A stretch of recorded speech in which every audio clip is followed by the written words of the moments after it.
WWE loves Roman Reigns.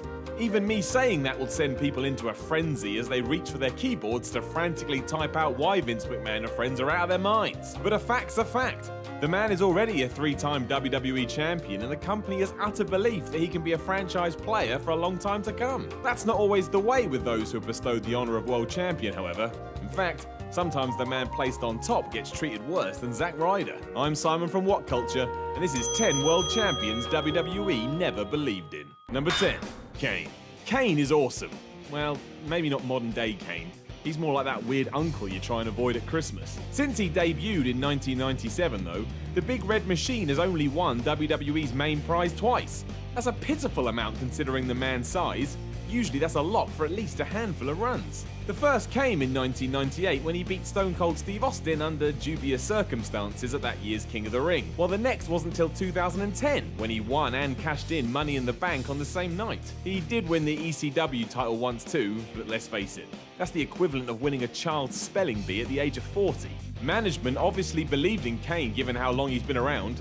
They just didn't think he had the chops to make it as a long-term champion. Number 9. Dolph Ziggler. You know why Dolph Ziggler will never be used as a proper top-end world champion? Because his name is Dolph Ziggler. I mean, if that's not a crutch from the start, I don't know what is. You may as well call him Derek Bubbles. The show-off is a 2-time winner though, mostly thanks to being an absolute workhorse and having tremendous fan support. Go and watch his second title win. That's what you call an evasion. Ziggler was never given the chance to feel like the man, mind. For starters, his first reign began and ended in the same night. That's not the message you send to the crowd if you're taking someone seriously. On top of that, he hasn't won it since 2013. Number 8. Eddie Guerrero. Eddie Guerrero beating Brock Lesnar to become WWE Champion at No Way Out 2004 is one of the most emotional moments in the history of wrestling. The very definition of being rewarded for your hard work, Latino Heat's rise to the top could be shared and appreciated by everyone. In short, it was excellent. Unfortunately, while the entire wrestling community believed in Eddie, Eddie didn't believe in himself. As Chavo Guerrero Jr. talked about on Chris Jericho's podcast, Eddie wasn't convinced he was the right man for the job, constantly worrying about how his success was affecting business. Word is, this did cut his reign short by a few months, and just as he was on the cusp of a second one, Eddie tragically passed away. It's a tale that's still heartbreaking over 10 years later. Number 7. Daniel Bryan. Daniel Bryan is proof that if you believe enough, dreams do come true. Well, that and another wrestler walks out the company, and someone else returning gets unexpectedly booed out the building. But all that aside, have faith in yourself and you will go far. This is the Daniel Bryan story. A man scheduled to fight Sheamus at WrestleMania 30 before the fans, and numerous twists of fate, steered him to the main event. As much as WWE would like to say otherwise though, this was never the plan. Orton vs Batista was meant to close the show. Bryan just fell into place after he couldn't be ignored anymore. And let's be honest here, if he hadn't have gotten injured, it seems likely he would have been on the end of Brock Lesnar's beating at that year's SummerSlam. Look at his other title runs too. At Money in the Bank 2011, he was the only option after Mark Henry got injured, and then Sheamus mutilated him for said championship in 18 seconds at Mania 28. His other 2 reigns were also just flash in the pans. Number 6. Jeff Hardy. No matter what Jeff Hardy does, his popularity is nuts. Even his infamous TNA match with Sting, where Jeff was less than fit to wrestle, hasn't tarnished his following. He's more bulletproof than Kevlar. Arguably, he was never hotter than in 2008, where his ascent to the top reached its peak. Finally winning the big one at that year's Armageddon, Hardy even managed to grab it twice more before he left the WWE in 2009. None of these could be considered prominent, however. Each was over faster than Zack Ryder's TV time, as those behind the scenes worried about Hardy's drug issues. Even then, would the Machine have properly gotten behind the Enigma? Unlikely. Number 5. Chris Jericho. Chris Jericho post-2007 was not the same as Chris Jericho beforehand. When he returned to the WWE and went on one of the best heel runs in recent memory, no one could argue he wasn't a worthy champion. He was anything but after his 1999 debut, however. Falling off the map almost entirely after The Rock ate him alive on Raw, it was during his run as undisputed champion where it was obvious what WWE thought of Y2J. Sure, he beat Stone Cold on the Great One in the same night, but he was then booked to look stupid week in, week out.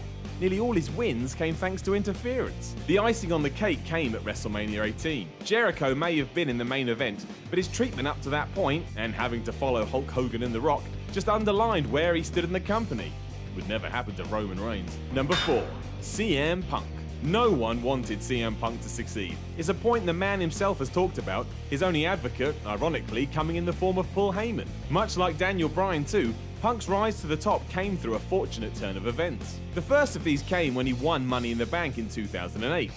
Only he wasn't meant to win Money in the Bank in 2008. That nod was Jeff Hardy's, but after a wellness violation, there was only one straight-edged man who made sense. After he actually lifted the World Heavyweight Championship though, he was essentially defending it in the mid-card. Jericho, Batista, John Cena and Shawn Michaels were all treated as the real stars, Punk's only shining light coming in 2009 where he was allowed some freedom on SmackDown. And when was it that he finally broke through? When Punk threatened to leave.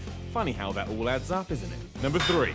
Christian. Do you even remember that Christian was world champion? We wouldn't blame you if you didn't. For one, he never pinned anyone to win a title. In fact, he won his first in a ladder match, and his second because Randy Orton punched him in the balls. If that doesn't tell you what WWE thought of him as a top guy, nothing will. It's a shame too. Christian had plenty of fan support, especially in the mid-2000s. By the time he did get his shot in 2011, it was two pathetically orchestrated reigns. In case you still need more evidence, Vince McMahon once had the idea to put a blue dot over Christian's face every time he was on TV because he didn't like it. Seriously. Number 2.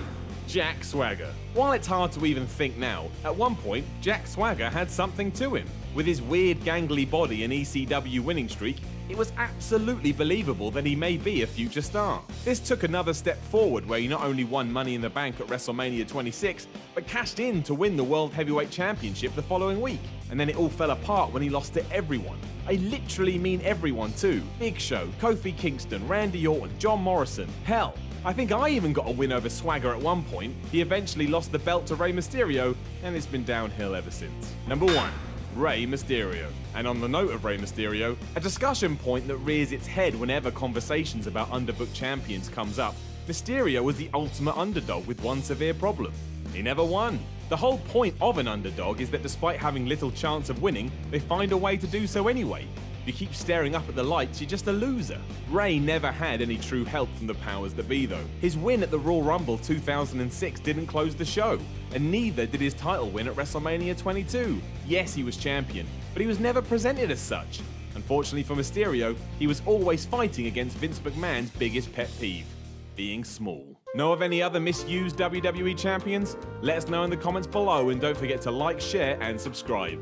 You can even come talk to me about how I used to love Jack Swagger on Twitter at SimonMiller316. I'm Simon from What Culture, and I'll chat to you again soon.